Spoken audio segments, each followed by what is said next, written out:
안녕하세요. 저는 몇 해 전 이혼에 성공한 돌싱 30대 후반의 여성입니다. 마흔을 눈앞에 두고 나니 이런저런 추억을 떠올리다가 이혼 때의 일이 생각나더군요. 지금껏 모두 잊고 지냈는데, 아니, 덮어두고 지냈다는 게 맞을 거예요. 요즘 사연글을 읽다 보니 예전 일이 생각나서 제 이야기 한번 나눠볼까 해서 이렇게 글을 작성하게 됐어요. 저는 현재 간호사로 일하고 있고 예전에도 간호사로 일하고 있었어요.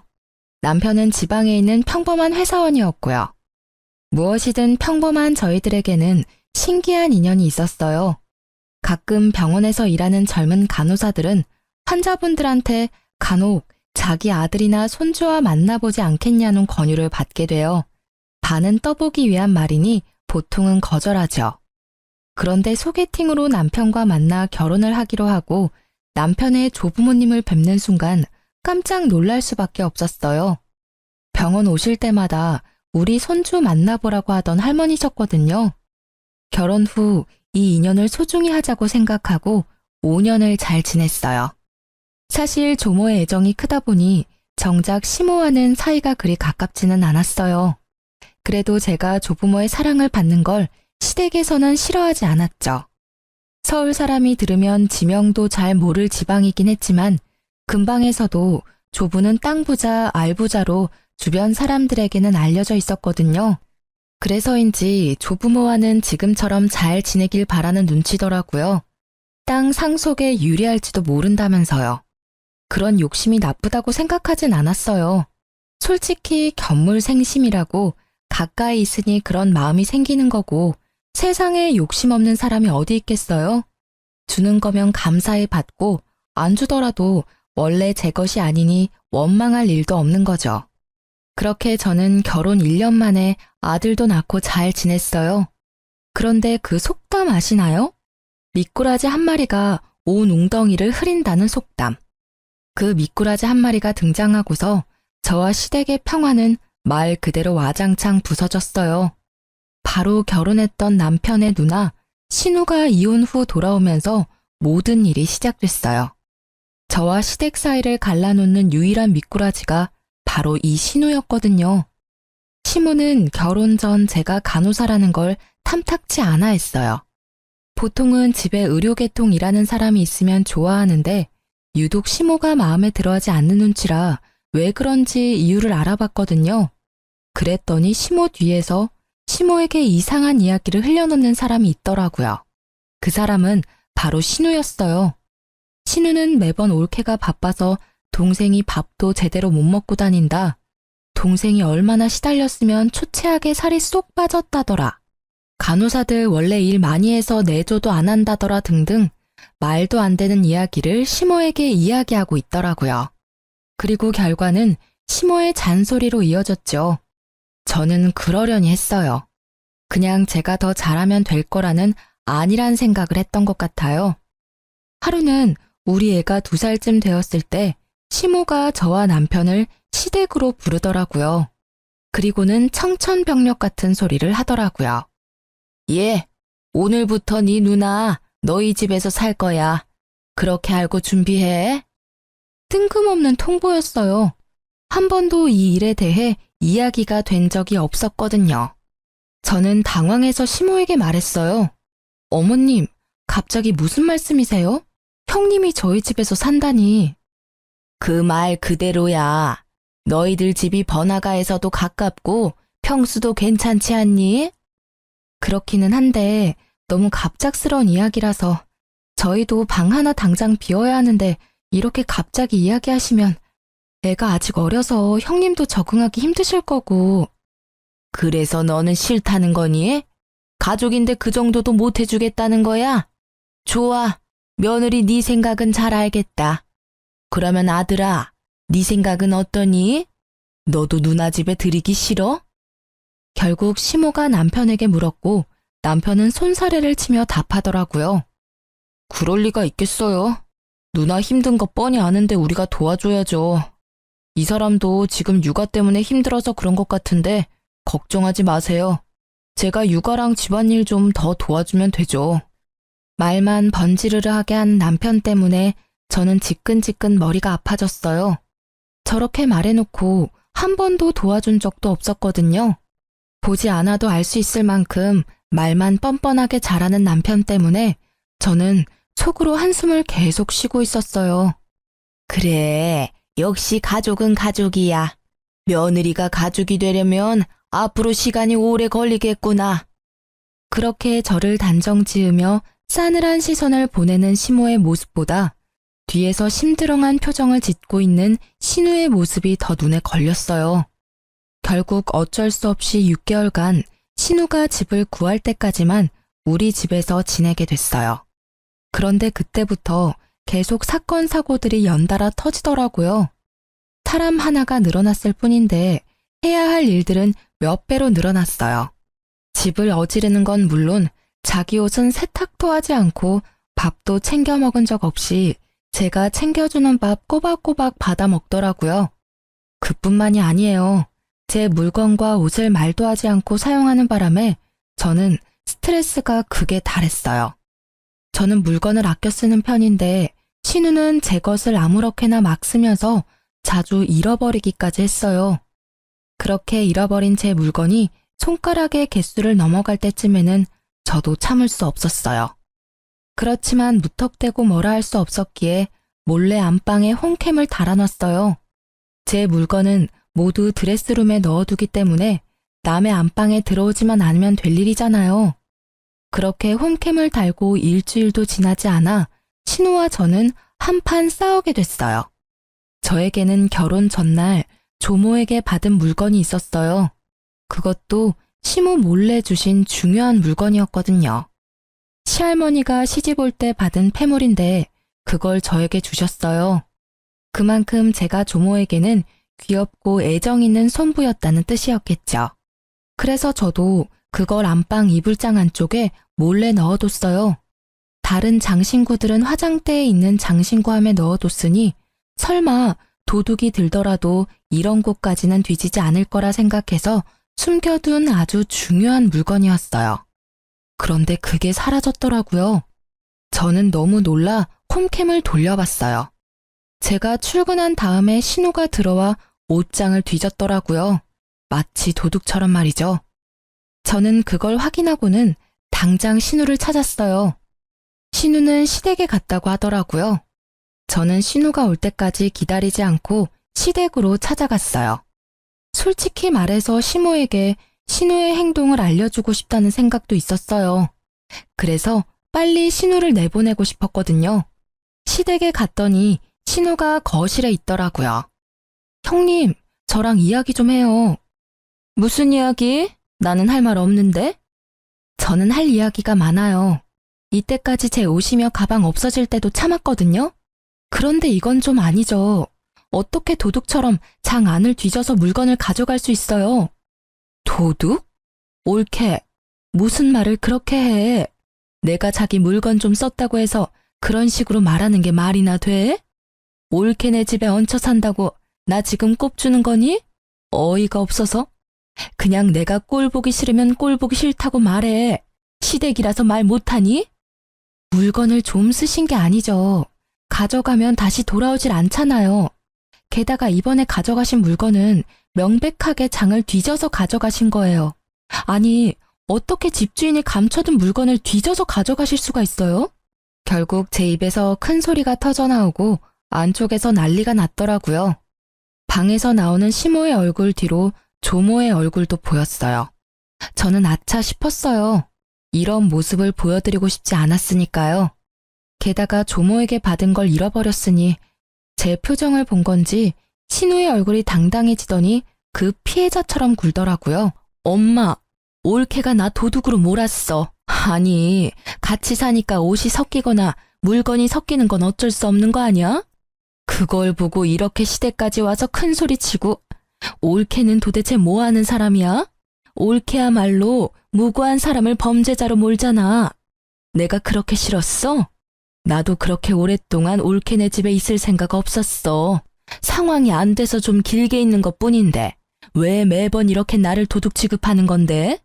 증거도 없이 날 의심하고 아무리 봐도 올케는 날 그냥 싫어하는 것뿐이잖아. 도대체 뭘 잃어버렸길래 나한테 와서 이러는 거야? 뭘 잃어버렸냐는 말에 할 말이 많았던 제 입이 꾹 닫혔어요. 그리고 저도 모르게 시할머니 눈치를 보게 되더라고요. 시모 모르게 준 물건이라 그 이야기를 꺼내는 게 너무 조심스러웠거든요. 거 봐. 뭘 잃어버렸는지도 모르면서 나를 도둑 취급하고. 그래, 너 뭘 잃어버렸길래 이 난리야. 별거 아닌 거 잃어버린 거면 그냥 네가 참고 넘어가. 네 신우가 일부러 그랬겠어? 그건 금으로 된 십자가 목걸이하고 귀걸이에요. 요즘 건 아니고 좀 오래된 장식이긴 한데 그건 정말 소중한 거라서. 아니, 넌 꼴랑 목걸이 하나 때문에 이 난리를 피운 거야? 차라리 내가 돈으로 주마. 그 정도로 이 소란을 떠는 거야? 시모는 별거 아니란 식으로 이야기했고 그 말을 들은 신우는 느긋하게 고개를 끄덕이더라고요. 그게 중요한 게 아니죠, 어머님. 전 그걸 장롱 안쪽에 깊숙하게 숨겨놨어요. 그런데 그걸 형님께서 가져간 거예요. 그건 장 안쪽을 뒤지지 않으면 못할 행동이라고요. 아니, 보자 하니까 내가 그랬다는 증거 있어? 증거도 없으면서 사람 범인 취급하면 안 되지. 저는 결국 폰을 열어 홈캠에 저장된 영상을 보여줬어요. 신우와 시모, 조모가 그 동영상을 보았죠. 그걸 보고도 신우는 큰 소리 치더라고요. 그래, 가져갔어. 그치만 그딴 싸구려 비싼 것도 아니잖아.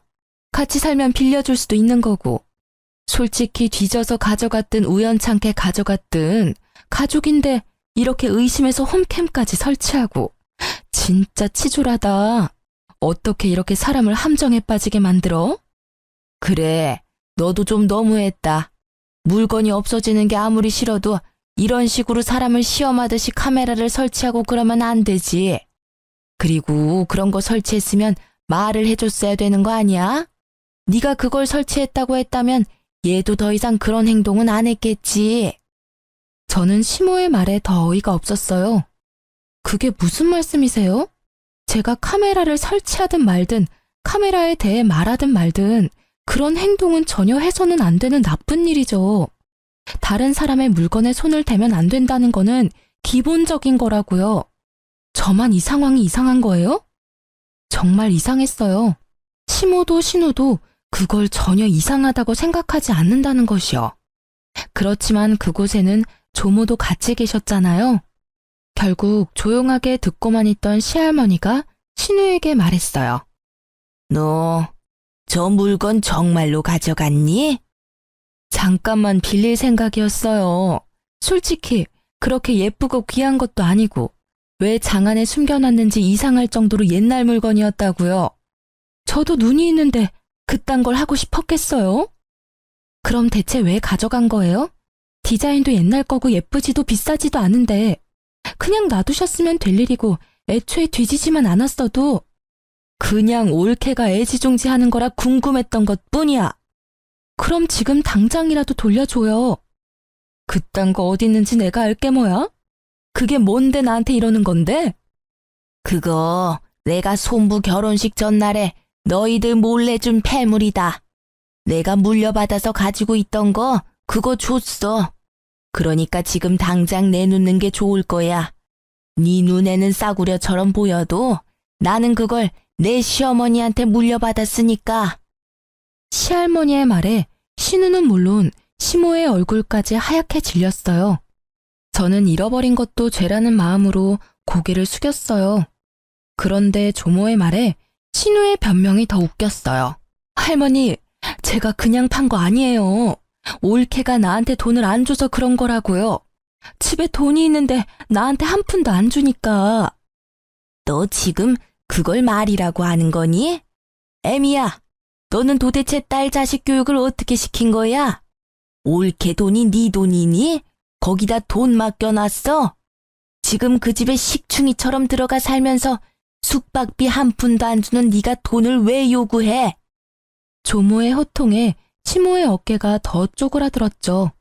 그러나 시모의 얼굴은 좋지 않았어요. 혼나서라기보다는 며느리 앞에서 조모에게 혼나는 게 자존심 상한 것처럼 보였거든요. 긴 말할 것도 없고 그 물건 당장 찾아와.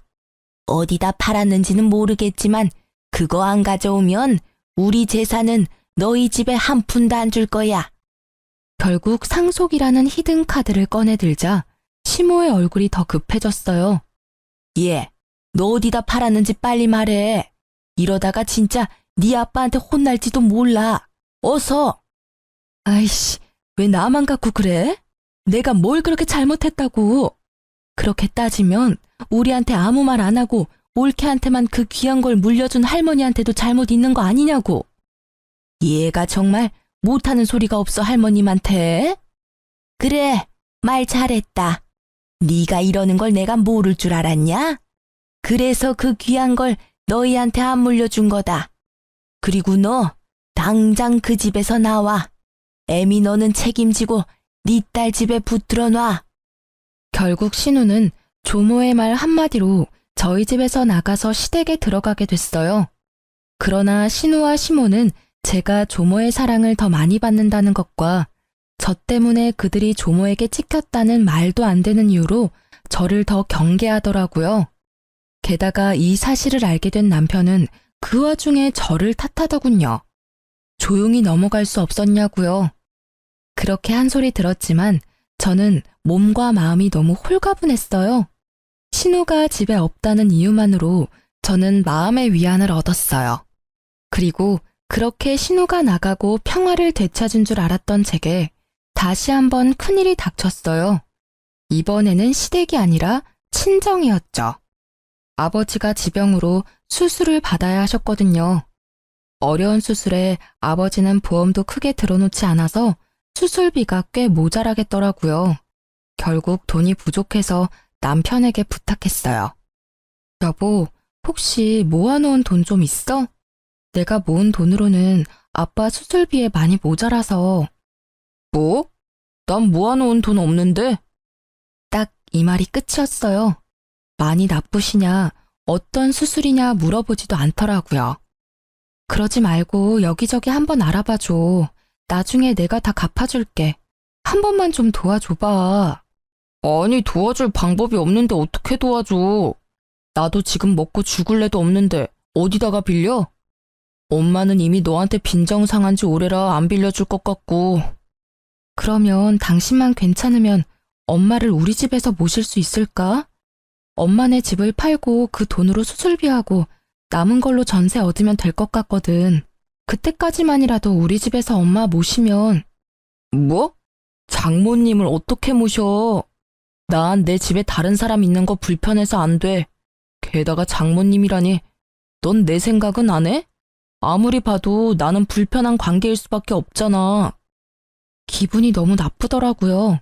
신우가 우리 집에 왔을 때는 가족이니 어쩌니 하며 환영하더니 장모 모시자니 안 된다며 질색팔색하는 모습을 보니 정이 뚝 떨어지더라고요. 그렇지만 이해하려 노력했어요. 제가 시댁을 어려워하는 것만큼 남편에게는 처가가 어려울 거라고 생각하기로 했어요. 내가 싫어하는 짓을 남편한테 시키는 건 좀 아니라고 생각했거든요. 그래서 골똘히 생각하다가 10년이나 다니던 직장을 퇴사하기로 했어요.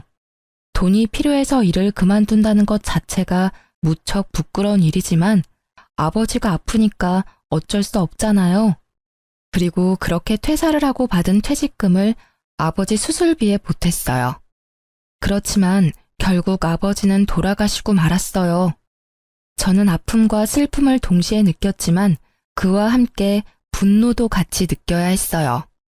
친정아버지가 아플 때 단 한 번도 병원에 와보지 않은 남편 때문에요. 매번 내가 같이 가자고 해도 불편하다는 말로 거부하던 남편이었어요. 그때는 이해했지만 아버지가 돌아가시고 나니 화가 확 치밀어 오르더라고요. 그렇지만 참았어요. 아버지 상중이었잖아요. 그렇게 돌아가신 아버지의 입원비도 제 퇴직금으로 지급하고 나니 남는 돈은 그다지 없더라고요. 그렇지만 아버지가 사망보험금은 많이 들어뒀더라고요. 어머니가 그걸로 제가 쓴 퇴직금만큼의 비용을 돌려줬어요. 그리고 나머지 보험금의 절반을 뚝 떼서 저에게 더 얹어줬죠. 힘들 때 믿을 건 딸뿐이라고 이야기하면서요. 그 사망보험금을 받으면서도 얼마나 마음이 아프던지. 이걸 쓰는 일은 없을 거라는 생각으로 집으로 돌아오고 며칠이 지나서 남편이 저를 붙잡고 할 이야기가 있다고 하더라고요. 저기, 당신한테 상의할 일이 있는데 우리 집을 좀 팔아야 할 것 같은데. 뭐? 갑자기 그게 무슨 소리야? 집을 팔자니. 당신 나 몰래 대출받았어? 아니면 도박? 아님 사고라도 쳤어? 아니야. 날 뭘로 보고 그런 소리를 해? 그건 아니고 내가 돈이 좀 필요한데 지금 당장 돈이 없으니까 집을 팔자는 거지. 그 돈은 반으로 나눠 갖고. 아니 그러니까 이유가 뭔데? 돈을 어디에 쓸지 알아야 팔지 말지 답을 할 거 아니야. 그만큼 중요한 일이면 내가 알아야 되지 않겠어? 사실은 누나가 본가에서 나오고 싶어 하는데 돈이 없잖아. 그래서 나더러 좀 빌려달래. 물론 공짜로 빌려주는 건 아니고 이자 빵빵하게 쳐서 돌려준다는데 솔직히 나쁘지는 않잖아. 우리야 집 팔고 합가하면 돈 나갈 것 없고 나중에 그 돈 다 이자 붙어서 돌아오면 그게 투자지. 저는 남편의 말에 화가 머리끝까지 났어요.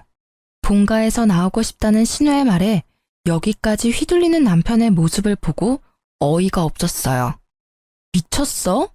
형님이 독립을 하고 싶으면 형님이 돈을 벌어서 나가면 될 일이지. 왜 네가 돈을 줘? 그리고 이자를 빵빵하게 쳐서 돌려줘? 그 말을 믿어? 당신 아직도 몰라, 당신 누님을? 우리 돈 가져가면 안 갚을 게 뻔하잖아. 형님 마인드 기억 안 나? 내 물건도 자기 물건이라고 생각하는 사람이야. 게다가 장 안에 있던 물건까지 뒤져서 팔았던 사람이라고. 돈 되는 일이면 도덕이고 뭐고 아무것도 없는 사람. 당신 돈이라고 다르겠어? 이대로 집 팔면 우리한테는 아무것도 안 남는 거야. 게다가 합가라니. 당신 저번에 우리 엄마랑 잠시 살자고 했을 때 싫다며.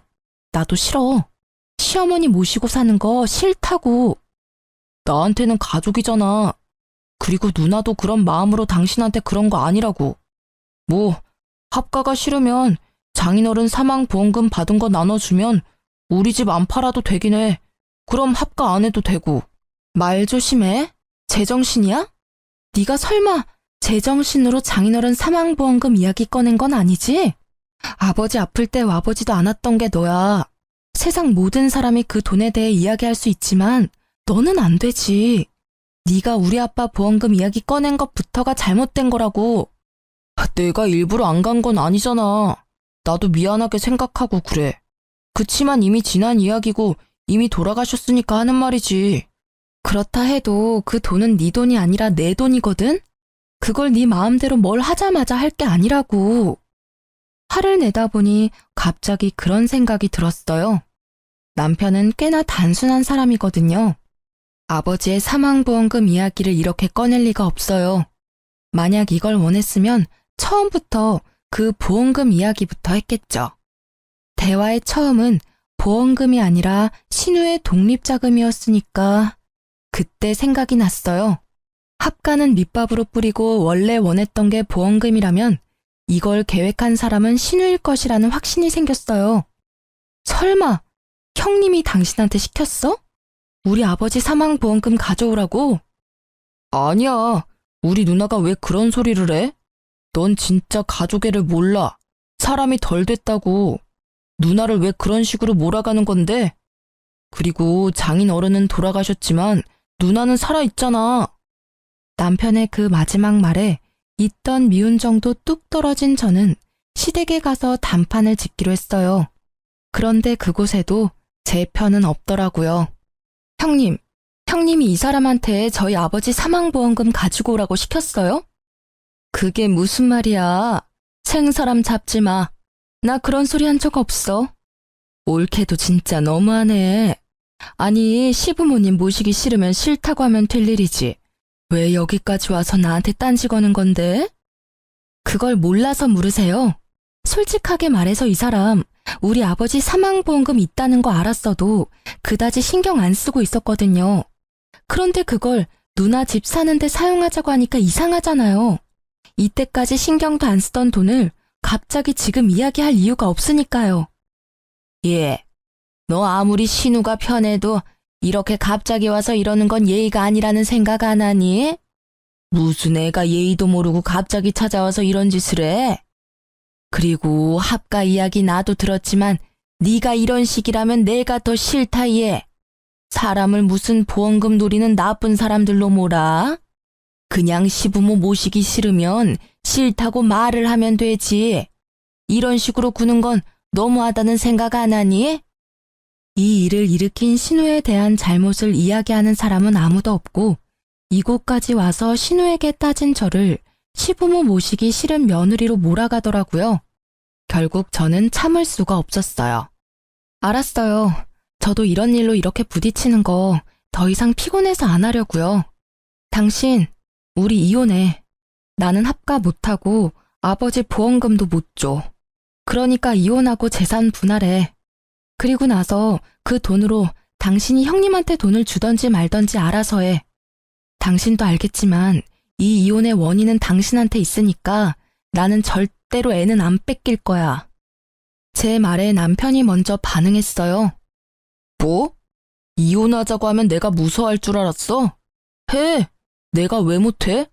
어차피 이혼하면 나보다 당신이 더 힘든 거 알지? 한 입으로 두말하지 말라고. 나중에 나한테 돈이 없으니 빌려달라니 뭐 그딴 말은 하지 말라고. 애는 안중에도 없고 그저 돈. 이 사람이 내가 결혼한 그 남자가 맞나 싶더라고요. 그래, 둘이 헤어지면 되겠네. 여자가 이혼하고 나면 얼마나 웃긴 꼴을 당하는지 모르지? 다른 사람들한테 욕 얻어먹는 건 너야. 시어른 모시기 싫어서 이혼한다는 며느리. 잘 됐지. 알아서 나가준다니. 시어른 모시고 못 모시고가 중요한 게 아니거든요. 장인 사망보험금을 자기 누나 집 사는데 보태겠다는 남편과 시댁이 어이없어서 이혼하는 거예요. 어떻게 남의 아버지 사망보험금을 넘봐요? 여기 있는 사람들 중에 우리 아버지 아플 때 병문안 온 사람이 한 사람이라도 있긴 해요. 진짜 뻔뻔하고 부끄러움을 모르는 사람들이 누군데? 저는 빽 고함을 질러주고는 뒤도 보지 않고 집에 와서 아이와 제 짐을 싸서 집을 나갔어요. 이혼할 때까지 얼굴도 마주하고 싶지 않았거든요. 물론 이혼 서류도 바로 작성해서 보내기로 결정했죠.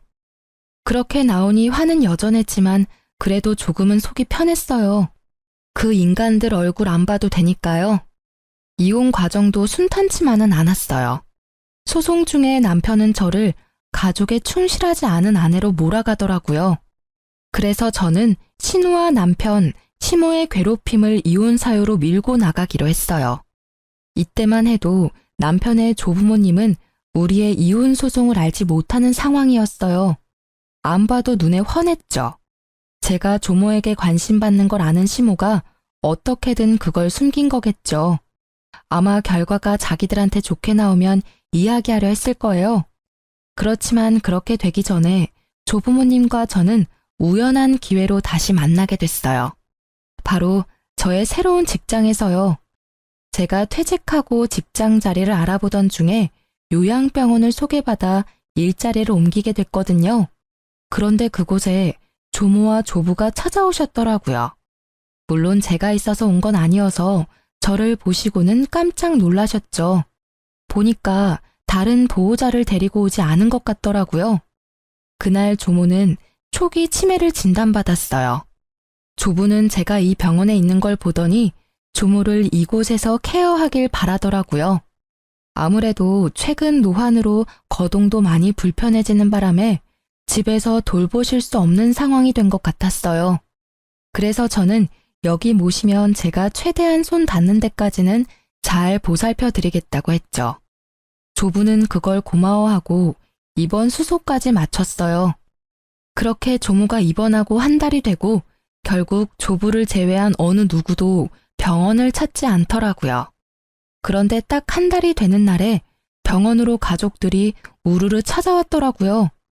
물론 그 중에는 이혼 소송 중인 남편도 있었죠. 그 사람은 퇴근길에 제게 전화해 잠시 만나자고 하더라고요. 무슨 일이야? 바쁘니까 빨리 끝내줄래? 많이 바빠? 그럼 내가 당신 집으로 가서 이야기해도 될까? 지금은 어디 살고 있어? 혼자서는 많이 힘들지. 갑자기 내 생각해주는 척 말하는 남편이 굉장히 수상해 보였어요. 애가 혼자 기다려서 그런 거니까 빨리 용건만 말해. 당신 혹시 집으로 다시 돌아올 생각 없어? 당신한테 서운하게 했던 건 내가 다 미안하게 생각해. 앞으로 절대 그럴 일 없도록 노력할 테니까 이혼 소송 취하하고 돌아와. 뭐? 내가 왜 그래야 하는지 이유를 설명해봐. 설마 고양이 쥐 생각해주는 건 아닐 테고. 당신이 선량한 마음에 나와 아들을 생각해서 그러는 것도 아닐 테고. 왜? 신우가 또 돌아오라고 시켰어? 이번에는 뭐가 목적인데? 목적이라니 그런 거 아니야. 그냥 당신이 그 병원에 있는 걸 보니까 당신하고 나한테 모두 도움이 될 일이라고 생각해서 이런 제안을 하는 거지. 절대로 다른 뜻은 없어. 그래서 뭐가 우리 둘한테 도움이 되는 일인데. 잘 들어봐. 할아버지가 어제 오셔서 할머니를 잘 모시는 사람에게 가지고 계신 땅을 모두 주겠다고 하셨거든. 근데 병원에 딱 당신이 있잖아. 할머니도 당신한테 의지 많이 하고 있고 당신도 땅 가질 수 있는 절호의 기회지. 그리고 누나도 당신한테 사과하고 싶다고 하기도 했고. 그래서 사실 이번에 만나면 꼭 우리 본가에 당신 초대하라고 했었거든. 그 말에 진짜 어이가 없더라고요. 딱 보니 병수발은 나한테 맡겨두고 땅은 자기들이 꿀꺽할 생각이면서 마치 저한테 땅이라도 챙겨주겠다고 이야기하는 그 사기꾼 같은 얼굴이 진짜 짜증났어요. 게다가 더 열받는 건 이 생각이 모두 남편 머리에서 나온 게 아니라는 사실 때문이죠. 이런 생각은 역시 신우가 아니면 못할 생각이에요. 남편은 굉장히 단순하거든요. 하도 간곡히 부탁하는 남편 때문에 시댁에 한번 방문했죠. 올케 왔어? 자, 앉아. 우리 할 이야기 있지? 사실 내가 이제까지 좀 너무했다는 생각은 해. 내가 올케하고 같이 사는 바람에 이래저래 오해가 생겼으니까. 그래도 이제는 그럴 일 없잖아. 우리는 같이 살 일 없고 내가 더 이상 올케한테 돈 빌려달라고 할 것도 아니고. 동생한테 다 들었지? 그런 이야기야. 우리가 싸울 필요가 없잖아. 올케가 할머니만 잘 모시면 우리 모두 좋은 일인데. 안 그래? 이 말을 듣는 저는 신우의 뻔뻔함에 기가 찼어요. 딱 봐도 제게 사과를 하겠다는 의도보다는 그저 조부의 땅을 위해 우리 사이에 오해가 있다는 얄팍한 말로 자기 합리화를 시키고 있더라고요. 그 의도가 너무 뻔해서 저는 코웃음을 치며 말했어요. 그래서 지금 저한테 할머님 모시고 땅 받아오라 이 말씀이세요? 그 땅 때문에 이제 와서 저한테 사과 아닌 사과 하시는 거고요. 형님의 그 말이 사과가 맞긴 해요? 미안하다 잘못했다 한마디 없는 사과도 있네요. 그쵸? 그리고 할머니 모시면 저한테 땅을 주긴 할 거예요. 저는요, 한 번 속지 두 번은 안 속아요. 여기 있는 사람들이 저 이용하려는 거 눈에 훤하거든요. 차라리 깨끗하게 이혼하고 여기서 빠질게요.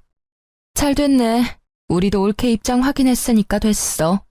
올케가 지금 어정쩡한 상황이라 우리도 곤란했거든. 땅 욕심 없으니까 경쟁에는 안 끼일 테니까 하루라도 빨리 이혼해. 그럼 이제 우리 집에서 나가줄래? 제가 하지 않겠다고 말하니 아주 빠르게 제 집에서 나가라며 사람을 잡상인 취급하는 신우를 보며 저는 고개를 저으며 밖으로 나왔어요. 이 사람들은 그저 혹시라도 저한테 땅이 돌아갈까봐 걱정하며 제 생각을 확인하려던 거였더라고요. 그리고 그렇게 이혼 소송은 굉장히 빠르게 진행됐어요. 오래 걸릴 거라고 생각했는데 신우가 저와 남편이 연결되어 있으면 땅이 혹시라도 저한테 올지도 모른다는 생각이었던 것 같아요. 그래서 소송은 제가 원하던 대로 마무리가 잘 됐어요. 저는 재산 분할을 받았고 아버지의 사망보험금 받은 걸로 새로운 집을 얻었죠.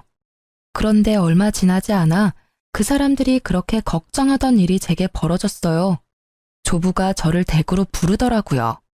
저는 조부가 증손을 보고 싶어 한다고 생각해서 아들을 데리고 갔는데 거기에는 이미 성객들이 있더라고요. 시부모와 신우, 전 남편까지요. 내가 오늘 이야기를 들었는데 너희들 이혼했다는데 그게 맞냐?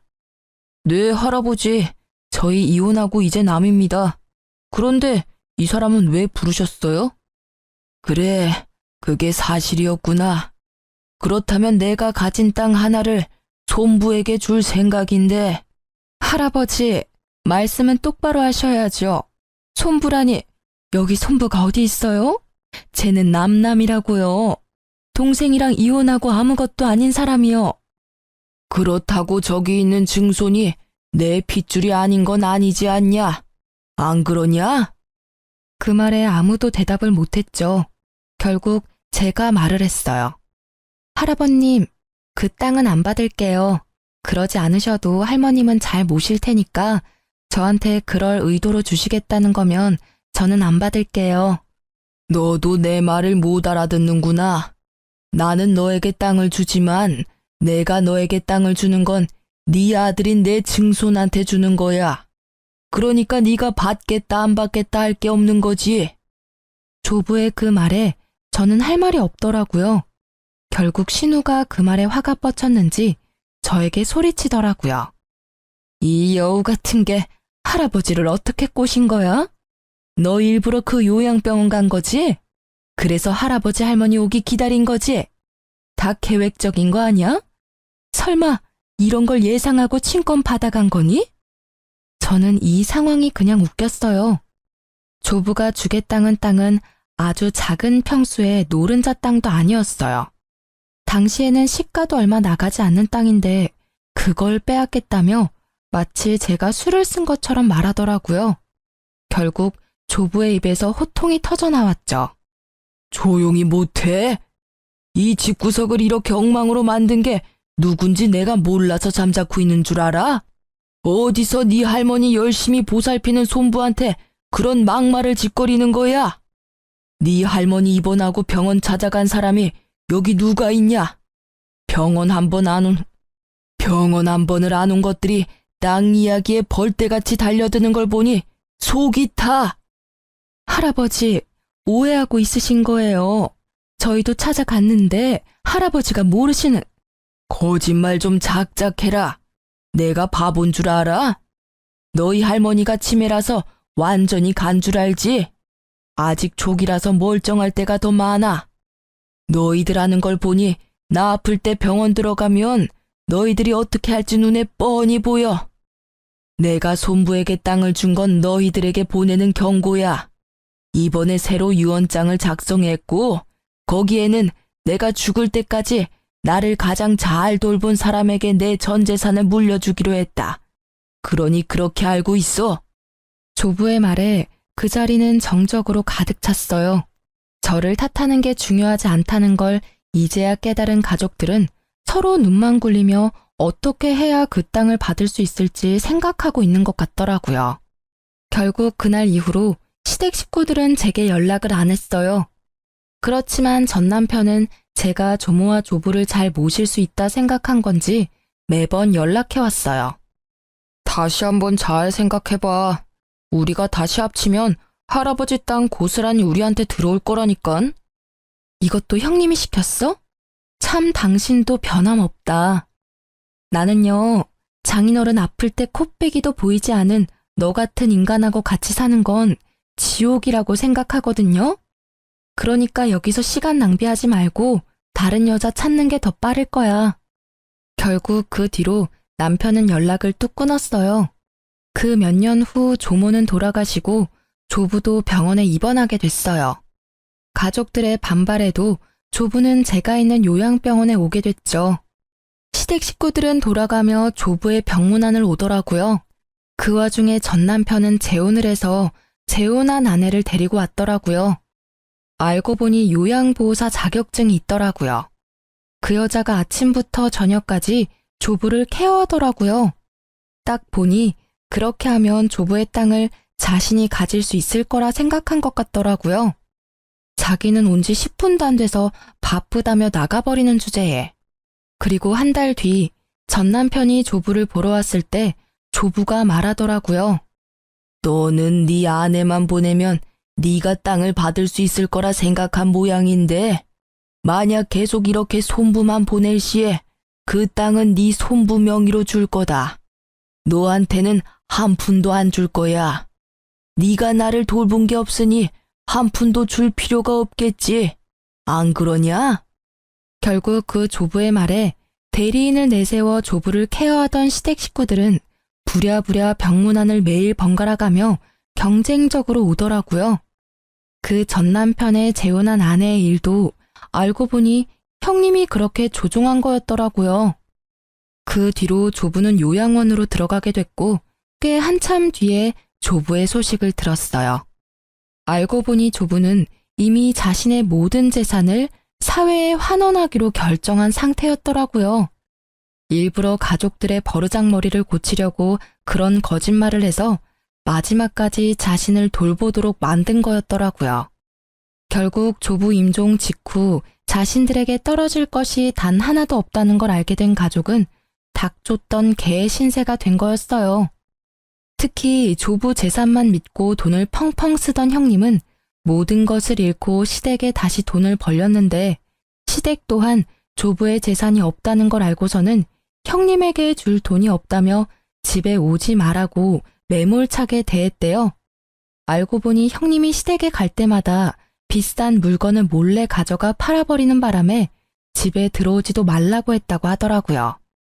솔직히 저한테 그런 짓을 했을 때 미리 손절하거나 따끔하게 이야기해뒀으면 그런 일 없었을 테지만요. 그리고 전 남편은 결국 두 번째 아내와도 이혼하고 나이 40에 부모 집에 같이 살게 됐다고 하더라고요. 재산 분할하면서 받은 돈은 신우에게 빌려줬는데 돌려받지 못했고 이후 조부의 유산을 기대하며 돈을 끌어다 쓰는 바람에 이쪽도 개털이 됐다고 하더라고요. 결국 김칫국부터 마시고 모든 걸 말아먹은 이 집안 사람들은 모두 빈털터리가 되고 서로를 못 믿는 상황까지 간 거죠.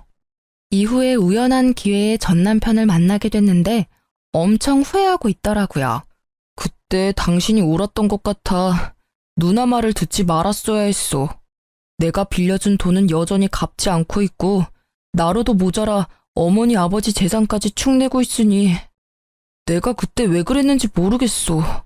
진짜 귀신에라도 씌었던 것 같아. 남 탓할 게 뭐가 있겠어. 당신이 다른 사람을 보는 눈이 없었던 게 문제지. 솔직히 객관적으로 보면 그 당시 형님의 행동은 진짜 상식으로는 이해 불가능했어. 아무리 팔이 안으로 굽는 가족이라도 적정한 선이라는 게 있는데 그걸 한참 넘은 상태였는데 아무도 그거에 의문을 품지 않았으니까. 어떻게 보면 당신이 뿌린 씨앗이지. 당신은 나와 가정을 이루었는데 신우를 더 믿었잖아. 저는 그렇게 이야기해줬어요. 그게 사실이었으니까요. 진짜 신우라는 미꾸라지 한 마리가 이 집안을 온통 헤집어 놓고 사라진 거죠. 저는 이 집안과 더 이상 관련 없이 잘 지내고 있어요. 솔직히 이혼하면 힘든 일이 많다고 하지만 저는 마음이 편했어요. 제 몸은 일과 육아의 병행으로 힘들었지만 마음만은 너무 편안했거든요. 지금은 그 아들도 많이 커서 아들만 바라보며 살고 있어요. 재혼은 하고 싶은 마음이 들지 않더라고요. 그 사람을 못 잊는다는 그런 감상적인 이유 때문이 아니라 또 그런 모습을 볼까봐 걱정되는 마음이 있기 때문이에요. 그리고 지금은 아들에게만 집중하고 싶고요. 어떤 사람들은 그게 뭐가 재밌냐고 그래도 연애 정도는 하고 살라고 하는데 저에게는 지금 이 삶이 너무 재미있어요. 연애보다는 나를 만들어가는 시간이 더 의미 있고요. 이렇게 쓰고 보니 참 파란만장한 이혼이었네요. 지금 보니 웃기기도 하고 실소가 터지기도 하지만 당시에는 어찌나 스트레스를 많이 받았는지 몰라요. 혹시라도 이혼 위기에서 힘들어하는 분들이 보신다면 시간이 지나고 나면 이 모든 일들도 그저 하나의 사건에 지나지 않게 된다는 걸 알게 되실 거예요. 아픔은 아픔으로만 남지는 않더라고요. 두려움보다는 용기가 더 필요할 때도 있는 법이고요. 이렇게 길고 두서없는 글을 읽어주셔서 너무 감사해요.